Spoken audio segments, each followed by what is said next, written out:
All right, so we're going to continue talking today about westward expansion, and we're going to do it by looking at another. Why are you smiling at me? Okay, we're going to do it by looking at another part of westward expansion known as the Trail of Tears. Okay, so we're going to do it first by looking at this picture we looked at last week as an example, and then there's 3 more pictures we're going to look at.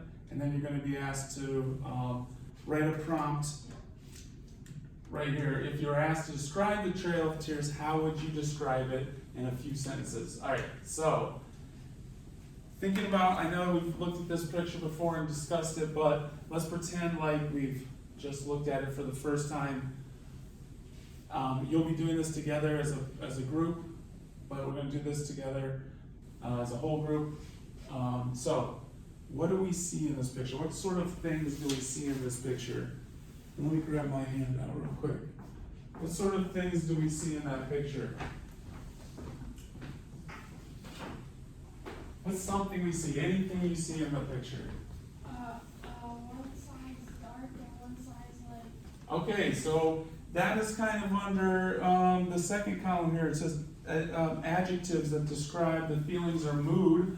So there's a light side and a dark side. Those are adjectives. That's good. What about just general observations? Like just the things that we see in the picture. What are some things we see? There's a floating person.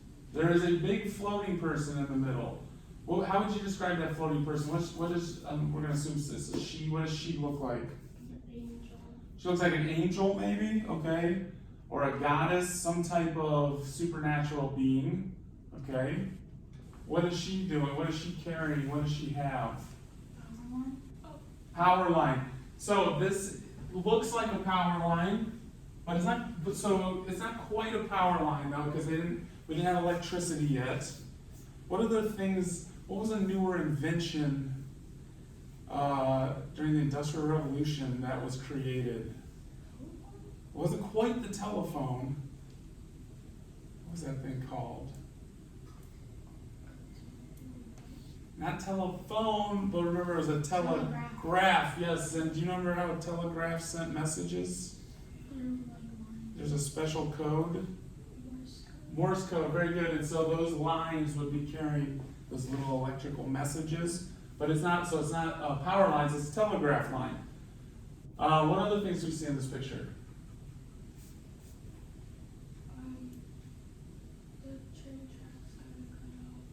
Train tracks. So we see trains all over the place. We see many trains over there on the lighter side of the picture, right?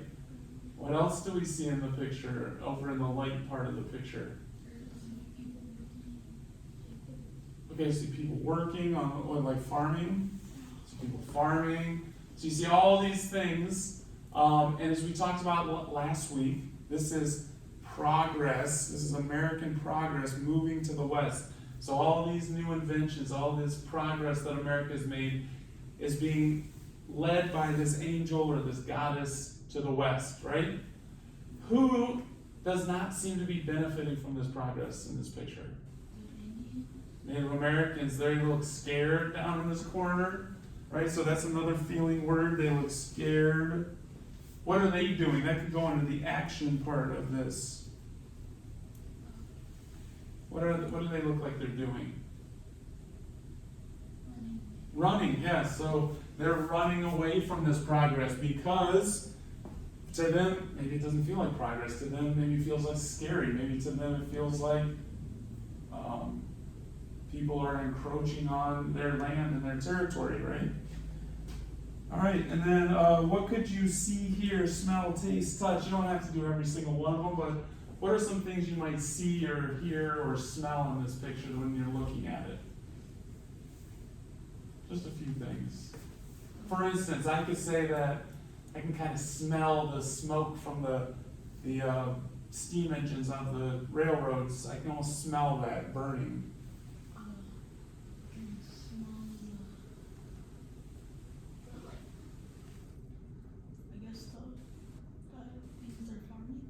Okay, yeah, when you're farming, you can smell that. Like when you're turning soil, it might smell like dirt. or wet dirt or soil when you're farming. That's good. There's animals, obviously, because there's animal smells you're gonna smell. Maybe I could hear like the carriages. Maybe you could hear the carriages rattling. Yeah, absolutely. I could hear that. Good. All right. So that's picture one. Now, we're gonna take a few minutes on each picture. You guys are gonna talk to each other and try to fill out two, and then we'll briefly talk about it after about. I'll give you 3 minutes. Okay. So just again, go through these 4 questions. What do you see? What are some adjectives? How would you describe the mood of the picture, or any other adjectives to describe what you see in the picture? What are some action words associated with the picture? And what are some of the things that appeal to your 5 senses that you could see, hear, taste, touch, feel? You want to talk to each other for a few minutes? You got this.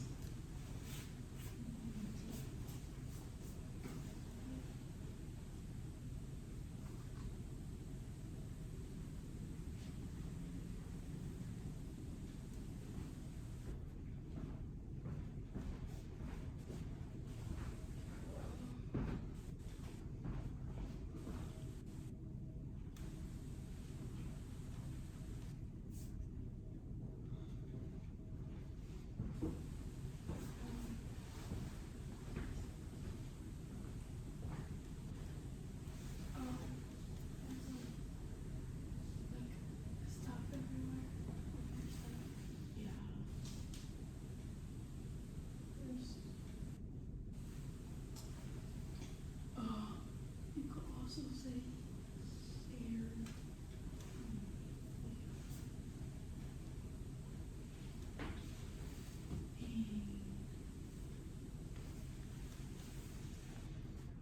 Action words.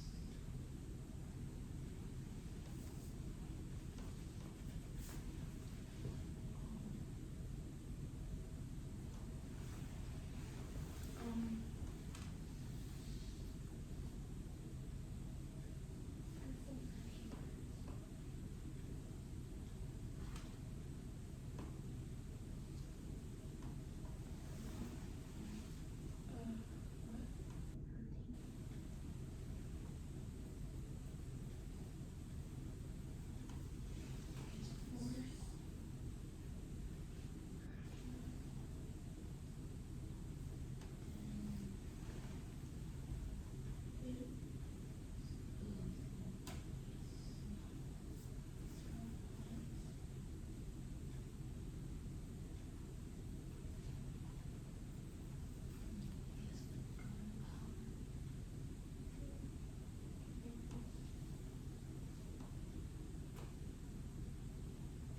Maybe like 30 more seconds.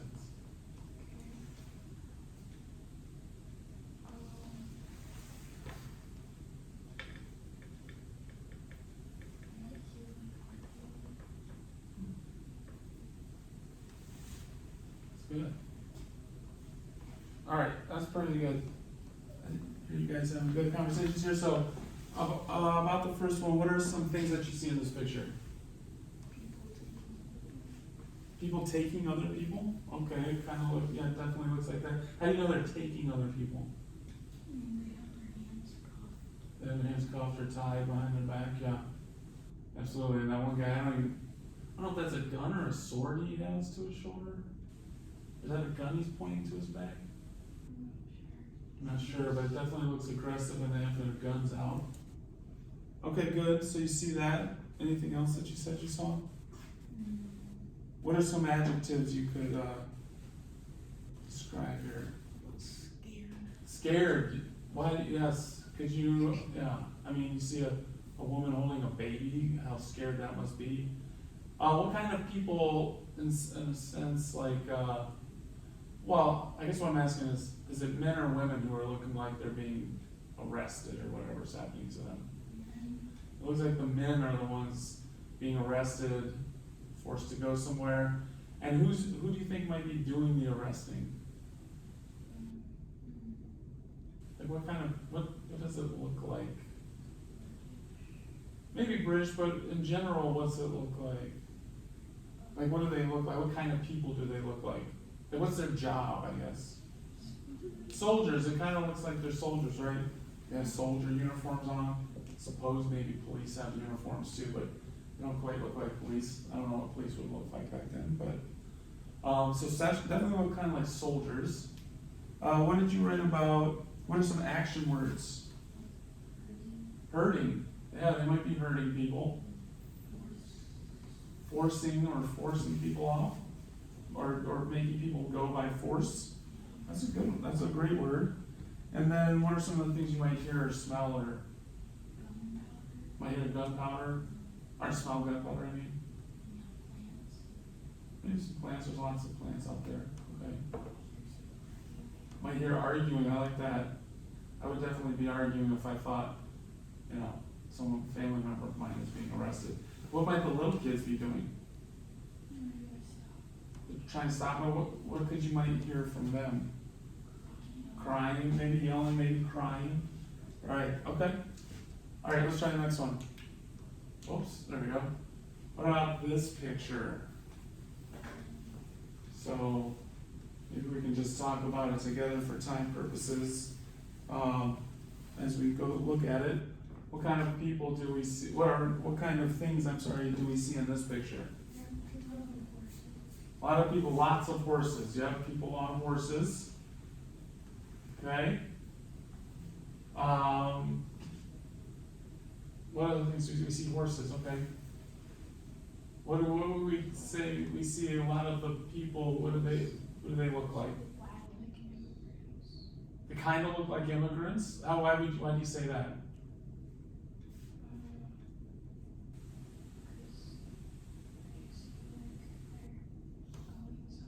So in terms that immigrants are people who move from one place to another, so they definitely look like they're moving, right? They're carrying probably stuff with them.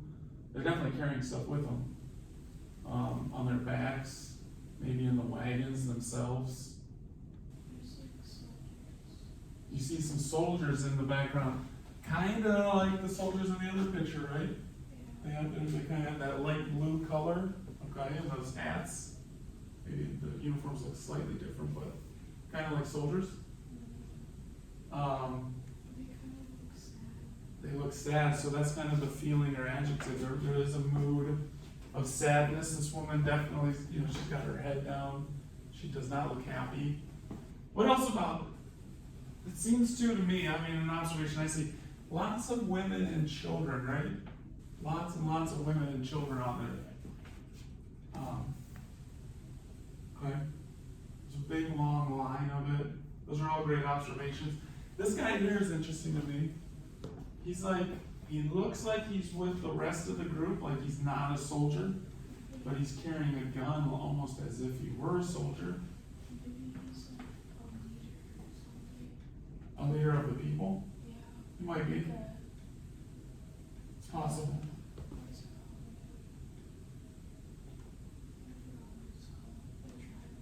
Like a chief? The chief of the tribe? That's possible. Do you think soldiers would allow leaders to have weapons? Maybe not. That could be dangerous, perhaps. Maybe sometimes I know that there were like Native American scouts or those who helped soldiers, hired, maybe basically it was their job, maybe this wasn't their specific tribe, I'm not sure. But that guy up front, that's kind of interesting. That he definitely looks Native American. Definitely looks different than the other soldiers, but he kind of is the only man riding a horse really with a gun. He doesn't quite look like the rest of them.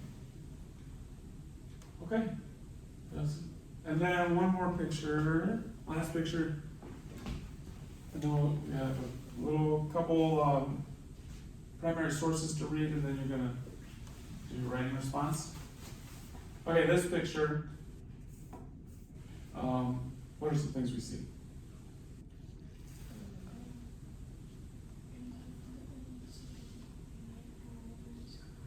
So the person in front is crying, yeah. Definitely. Why do you think, based on this picture, might she be crying?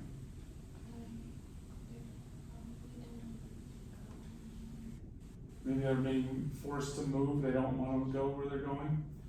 What are some other things that you see in this picture that people might be crying about?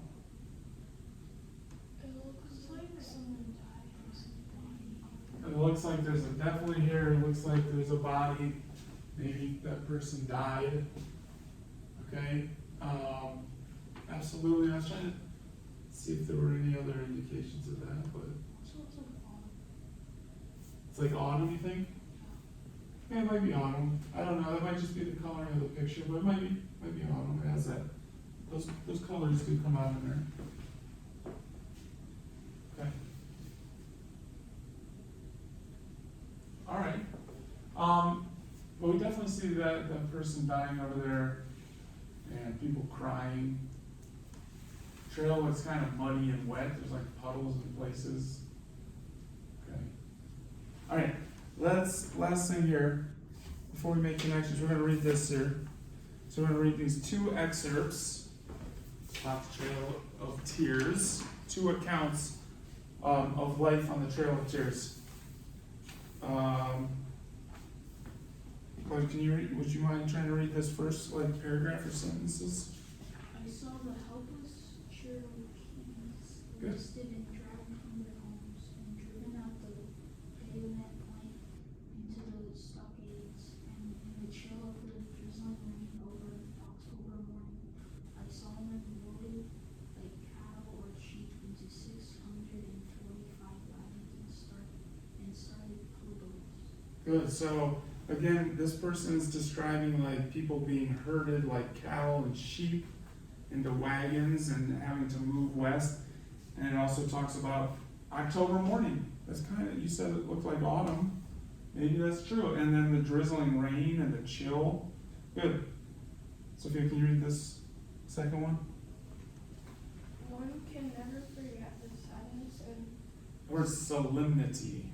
solemnity of that morning. When I think of solemn, it's like if someone died, you kind of like, it's not necessarily sadness, but it's like you're paying respect. There's like a deep, heavy respect there. Chief John Ross led in prayer, and when the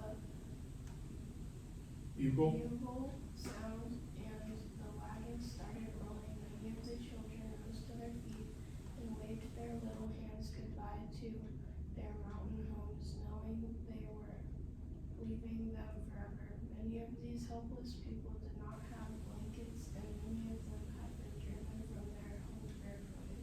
Wow. So, they didn't even have the right clothing on.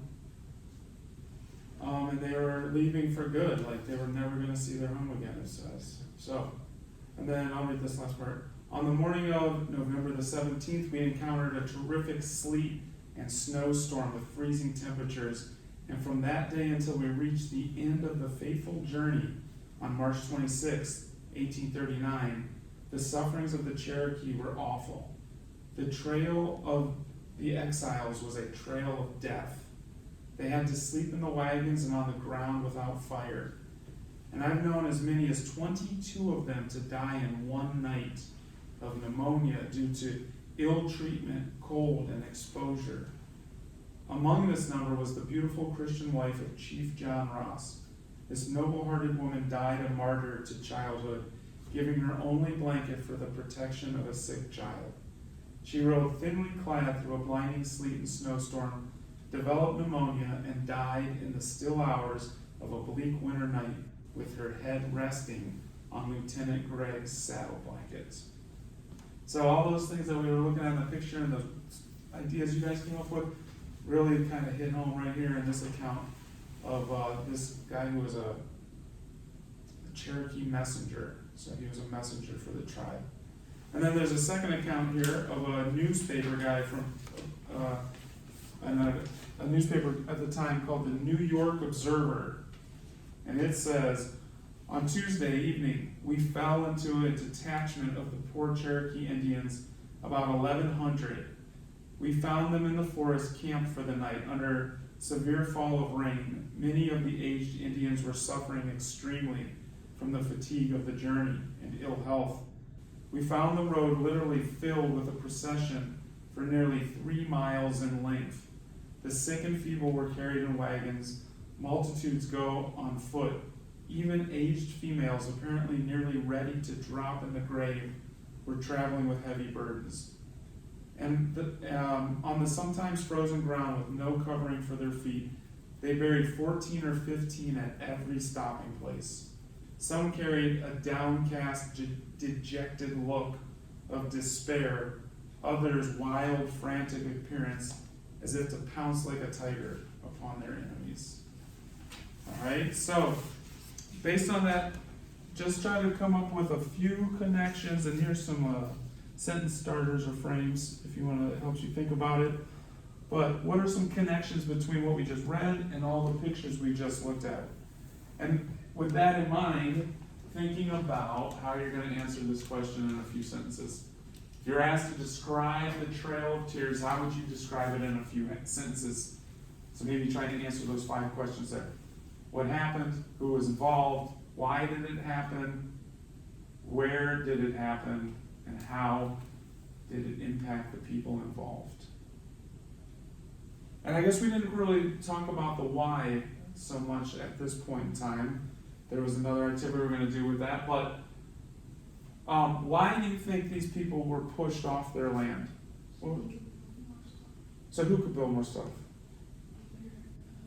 Americans, right? The white European settlers mostly, but those who were considered Americans at this time wanted that land so they could, you said, build more stuff, maybe they could farm it for themselves. Maybe there were some precious minerals like gold on some parts of the land. Alright, so there we go. Now, trying to make some connections between all those pictures and what we read and answer this question here in a few sentences. Yeah, your answer should go under the box that says right. So that you don't need to have any more than what fits in that box there.